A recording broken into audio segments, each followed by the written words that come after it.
Yasmin be be, ہاں وہ سزا بھی آپ کو ملنی ہے، وہ سزا بھی آپ کو ملی نہیں ہے، وہ تو ابھی ڈرا رہے ہیں آپ کو. ابھی تو وہ ڈرانا شروع کیا انہوں نے. ابھی یہ وہ ایک والی سزا ایک ہے میں جو ہم نے چھوٹا خود سا سے اپنی عقل سے کی ہے، یہ وہ والی ہے. ہاں ندیم صاحب، ایک چھوٹی سی اگزامپل میں آپ کے پروگرام کے توسط سے، آپ پھل اور سبزیوں کی بات کر رہے ہیں.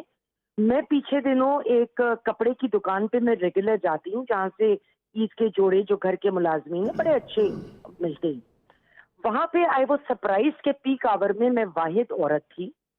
اور وہاں پہ جو 550 575 کا جوڑا لاسٹ ایئر کاپی جو وہ بیچتے ہیں اچھی کوالٹی کا، یہ ڈیزائنرز کا، وہ 800 روپے کا تھا. اور دکاندار مجھے کہہ رہا تھا کہ میڈم آپ تو پھر آپ کے پاس اتنا ہے وسائل کہ آپ کسی کے لیے خرید رہی ہیں. ہمارا جو actual lower middle class buyer تھا وہ غائب ہو چکا ہے. They are not coming. وہ گھر چلائیں، بچوں کو کھلائیں گے، یا 800 روپے تک کا بھی جوڑا پہنیں گے. اچھا، ایک لاسٹ کوشچن آپ سے کر لوں. جی دو چیزیں ہوئی ہیں پاکستان کے جی اندر. ایک تو اکنامک اپرچونٹیز کم ہو گئی ہیں، وہ ایشو جی ہے، ہاں. اور دوسری طرف مہنگائی بڑھ گئی ہے. جو ایک عام آدمی ہے، یاسمین آفتاب ہو سکتا ہے ابھی بھی جا کے وہ 400 روپے کا تربوز خرید کے لے آئی ہوں گی گھر، لیکن بہت سارے ایسے لوگ ہوں گے دو جن کے سو پاس اسی کا 400 روپے اس دن پورے گھر میں بچوں کو روٹی کھلانی بھی ہے. اس دن انہوں نے کوئی 10 روپے ویگن کو دے کے بالکل دفتر یا صحیح. مزدوری کے کام پہ بھی جانا ہے. کیا وہ اس قابل ہیں کہ شام کو ان کا چولہا جل جاتا ہے؟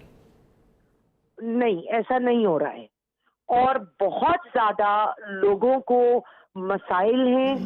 میں جب نکلتی ہوں تو آپ مانیں گے نہیں، مجھے ہر طرف سے باتیں لوگ کر رہے ہوتے ہیں کہ ہمارے لیے جینا مشکل ہو گیا ہے، ہم کیا کھائیں گے، ہم کیا اپنا گھر چلائیں گے، ہم بچوں کو کیسے، جس کا 1 سے 2 بچہ ہے اور ایک عام اسکول میں جا رہا ہے، ان کی اوقات کم پڑ رہی ہے کہ وہ 2 بچوں کو ایک عام اسکول میں بھیج لیں.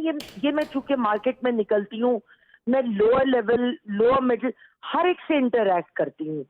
اس وقت اس قدر فرسٹریشن ہے کہ اگر یہ حالات چلتے رہے ندیم صاحب اور اس کی کسی لیول پہ روک تھام نہیں کی گئی تو مجھے یہ خوف ہے کہ لوگ بہت جلد سڑکوں پہ بھی نکل آئیں.